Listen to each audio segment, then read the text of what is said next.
काफी ज्यादा चर्चा में रहे, चुनाव से ज्यादा अपने बयानों को लेकर भी चर्चा में रहे। दूसरी तरफ आप देखिए जलेबी वगैरह भी बननी शुरू हो गई है। पिछले कुछ दिनों से ही तैयारियां तमाम जगहों से हो रही है। बेगूसराय से बीजेपी के कुंदन जो है वो आगे चल रहे हैं। तो कुल मिलाकर जो रुझान है वो सामने आ रहे हैं। और विशाल जी भी लगातार हमारे साथ जुड़े हुए हैं। विशाल जी देखिए, अभी थोड़ी देर पहले जो कांग्रेस अध्यक्ष उनका बयान आया कि निष्पक्ष मतगणना हुई तो हम जीतेंगे। कहीं ना कहीं मतगणना हो रही है, निश्चित तौर पर भरोसा तो ये रखना ही होगा कि ये निष्पक्ष ही होगा। किस तरह की उम्मीद और जो ये फिलहाल कांटे की टक्कर नजर आ रही है, ऐसा लग रहा है कि इस बार आप लोगों की वापसी होगी, ऐसी उम्मीद आप लोग कर रहे हैं? उम्मीद नहीं, पूरा भरोसा है, क्योंकि बिहार की जनता जो है बहुत जागरूक है, बहुत राजनीतिक जनता है और हरदम बिहार ने इतिहास को बदलने का काम किया है। लोकतंत्र की स्थापना करने का काम बिहार की धरती से शुरू हुआ है। तो कहीं ना कहीं हम महागठबंधन पूरी ताकत के साथ, पूरी मजबूती के साथ इस चुनाव में जनता के बीच में अपने मुद्दों के साथ उनकी आवाज को उठाने का काम किया था। तो पूरा भरोसा है कि शाम तक आप देखिएगा जिस तरह रुझान आ रहे हैं, रुझान है ये। और बिहार ऐतिहासिक इतिहास को लिखने में अपनी एक अलग पहचान रखता है। तो कहीं ना कहीं जैसे आपके चैनल पे लगातार मैं सुन रहा था कि युवा वर्ग का एक बड़ा मुद्दा था, क्योंकि किसी भी प्रदेश की तरक्की उसके युवाओं ठीक है, पर आते डिपेंड हैं होती विशाल जी है। आपके पास, बात यही से आप पूरी कीजिएगा। एक अहम जानकारी, 138 सीटों के रुझान जो है वो सामने आ चुके हैं।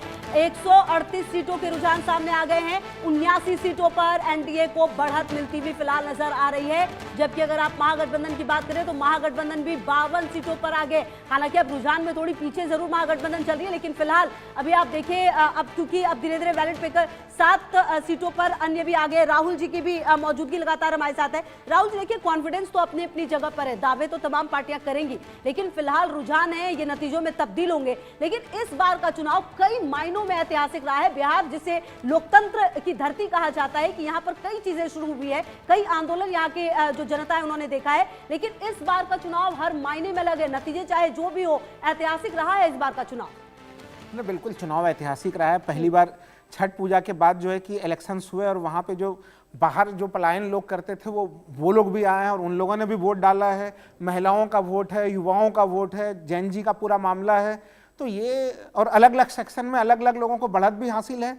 लेकिन अगर हम लोग मोटे तौर पर इस समय तक जो देख रहे हैं कि आप देखिए एनडीए में कहीं न कहीं जो भारतीय जनता पार्टी है उनको घटक दलों का अच्छा खासा सहयोग मिल रहा है। जदयू देखिए 26 सीटों पर नजर आ रही है, एलजेपी 5 पे, लेकिन महागठबंधन में आरजेडी देखिए अच्छा करते हुए नजर आ रही है शुरुआत से ही।